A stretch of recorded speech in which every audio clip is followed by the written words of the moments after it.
If you love Hibiscus Mahajad, then you're gonna have to check out this.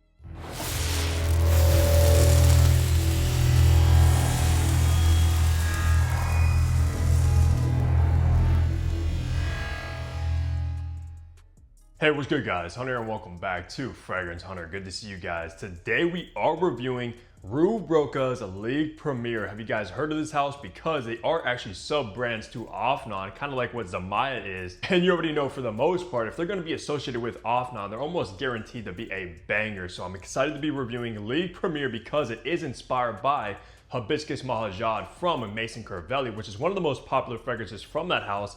And I believe the fragrance that pretty much put Maison Crivelli on the map. Now, I don't own a bottle of that, but I have smelled it in passing at like Saks Fifth Avenue and things of that nature. It's not one of my favorite Maison Crivellis, I'll tell you that right now. But I know it has a huge following behind it. So many people love that fragrance, that DNA, that rose, hibiscus, floral, spicy DNA going on. And if you don't want to spend the money to get a bottle of that one, this might be one of the best alternatives on the entire market. I also want to shout out Rue Broca for sending this one over for review. I'm still going to keep it honest with you. If I enjoy it, I do, and if I don't, I don't. It's literally as simple as that, guys. Let's run down some information. Now, League Premier was launched in 2025. It just recently dropped at the time of this recording. For the retail price, only size this one comes in, which is the 100 ml, is only going to run you around $30, maybe sometimes less, sometimes more, and of course, I'll leave a tag on this video, the best price you'll be able to find this for. And at that price, guys, that's insane. Because how much is Hibiscus Mahajad? Probably around 300 bucks or so, right? Concentration is going to be an eau de parfum, so you're probably getting around 20% oils in here, which is still very potent. And for the perfumer, that is going to be unknown, which is most of the time, it seemed like the case with these Middle Eastern brands. So I have no idea who the nose was behind a League Premier. But with all the information out of the way, how about we look at the presentation you get with this fragrance now? All right, take a look at this beautiful burgundy box with the gold accents. Of course, League Premier, you got this kind of gemstone right there, Rue Broca. On the bottom, got you all your information, a barcode, and probably a batch code to authenticate your product to see when it was produced, which is actually right here on this side. Then on the back, some more information, and your bottle is going to be housed in this beautiful red velvety cutout, as you can see right there. All in all, gorgeous box presentation, which is most of the time the case with these Middle Eastern brands. And then taking a look at this bottle, which is so unique, guys. I love the aesthetic. It looks so royal, so expensive. You also have that same gemstone up top. Rue Broca embossed in that kind of gold finish. League Premier, right there, the same logo. On the bottom, you got some information as well. Nothing on the back besides up top, you got their logo. And then inside of the cap, nothing on the atomizer. And the cap is like a plastic, but it does hold in with friction very snugly.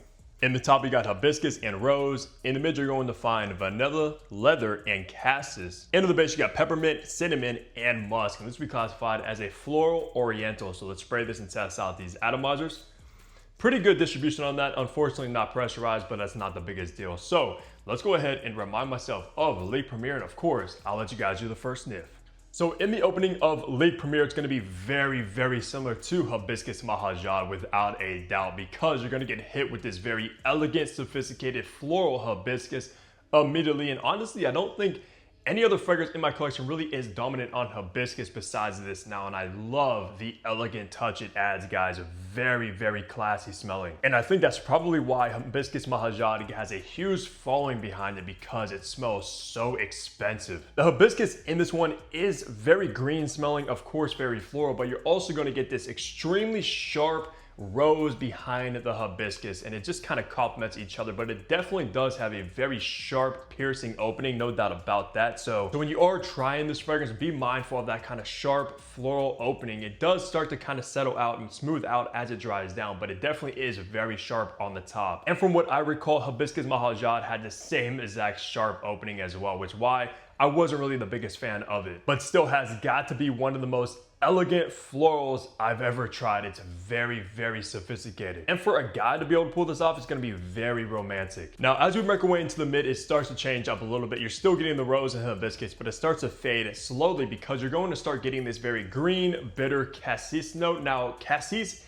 is like the leaf off of black currant. So it's gonna be very bitter, very green, a little bit earthy as well. And it's actually very prominent in this DNA, a ton of cassis going on. But I think it works perfectly because this DNA is very green, floral, and it kind of goes into that direction, but just starts to add more complexity, a lot more character as it starts to settle down. Because along with the cassis, you are going to get this very sweet, slightly spicy vanilla going on with a little bit of this very rich leather in the background. And by the time those mid notes start coming through, it starts to settle out and becomes far less piercing. But man, I can totally see why this scent profile has a huge following behind it, because it's a floral that's so elegant and just has a lot of character to it. Because also in the base, you are going to start getting this very refreshing green mint going on. I'm a big fan of mint in any fragrance, and I think it doesn't really fit the DNA, but it just works for some reason having the mint in there as well, especially in the dry down. Because the hibiscus in the opening, that cassis in the mid, and the mint in the base just absolutely complement each other flawlessly. You are also going to get that spicy cinnamon that brings out this cozy nuance to the base as well. You also find, I think, cinnamon and hibiscus Mahajad as well, but it's far in the background, guys. It's not dominant. And you also do get this kind of clean, fluffy musk as well. I will say the most dominant notes in the entire DNA are the hibiscus, rose, cassis, and that mint. So once again, if you're a fan of hibiscus Mahajad, you can't really justify spending over 300 bucks on a bottle of that, but you want that DNA. I honestly think this is going to be the best option to go for. And if you never even tried that and you want a very elegant, floral, beautiful DNA as well on a budget, this has to be one of the best options. I'm kind of curious to check out more from Rue Broca after trying this one, because this is the first time I've ever experienced in this house, even though it is sub-brand to Afnan. So let me know down below if you guys are a fan of hibiscus Mahajad, or does this sound like something you would actually rock. So for the best seasons to wear this one, it's actually very versatile being a floral fragrance. You can rock it in the spring, summer, and also the fall and winter because of some of the darker nuances going on in here. So it's very versatile.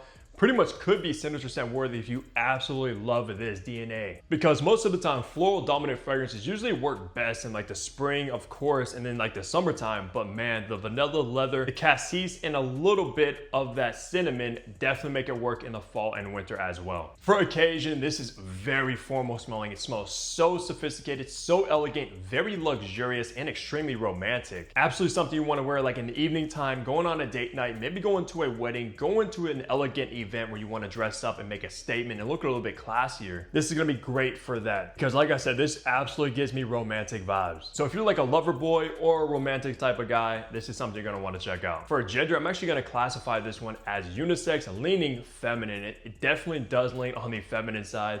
There's no way getting around that at all. I picture more women gravitating towards this scent profile rather than men, even though you still could if, like I said, you are a lover boy, you're the romantic type and you like florals. But still, when I smell this, I imagine a beautiful, classy lady wearing something like this. Just carries herself so femininely, very up class, and just drop dead gorgeous. That's who I picture rocking League Premier the absolute best, unless you're also a guy, like I said, that are into this DNA. But if you're not really a fan of floral fragrances, you might want to skip this one. But ladies, on a budget, this is going to be a banger for you. I mean, geez, if I went on a date with a lady, she came wearing a nice, beautiful dress, smelling like this, I would absolutely fall in love instantly. Now for age groups, this definitely is on the more mature side of things rather than youthful, because I don't really see anybody in the late teens, early 20s, mid 20s really gravitating towards this either. It does have that kind of mature, rosy nuance in the opening. So I kind of picture maybe anybody 25 and up really wearing this one the absolute best in my head. Like a classy lady in her mid 20s, getting her life together, figuring things out, maybe even like a responsible mother wearing something like this as well. Yeah, that's who's rocking League Premier the best in my opinion. So wrapping the review off, talking on the performance you should expect to get from this fragrance. Now, last time I've worn this one, I've tested it. I did get upwards to 8 hours of longevity, guys, which is about average, especially while being an EDP concentration. Still very good. It's gonna get you through the majority of the day. You don't have to worry about reapplying it. People are still going to smell this on you, because with the projection with this, guys, it's a very, very loud room filling projecting. I mean, if you're the kind of guy or lady that likes their fragrance to pretty much announce them before they're even seen or before they even enter the room, this is gonna have you covered for that. And I think it's primarily because of that very sharp, piercing floral opening you're gonna find in here. It just pushes off so far off of the skin. I mean, I was actually kind of blown away how much this fragrance projected. And I believe Hibiscus Mahajad from Mason Crivelli is also a beast mode fragrance as well. So I don't know if this is on par with that or even stronger, because I haven't really tested those side by side to tell, but still at the end of the day, very loud room filling projecting with Ligue Premier. And the scent trail you leave when you're kind of going about your day, it's gonna be this beautiful bouquet of hibiscus and rose coming off of your skin behind you, and it smells absolutely heavenly. I mean, honestly, you can't ask for much more from a fragrance like this if you're in a market for this DNA, because you're getting pretty much something very similar to Hibiscus Mahajad for probably around $300 cheaper. It smells beautiful, elegant, and performs all day with beast mode projection. Now that's gonna do it for my review of the brand new Rue Broca's Ligue Premier. Let me know down below if you guys have heard of this house. Have you tried anything else from them as well? And what are your thoughts on this scent profile? I'm very curious what you guys think. And of course, besides that, leave a like, subscribe below if you haven't already, because what are you doing? I got you with daily fragrance content, and I'll see all of you back here tomorrow. Take care, everybody.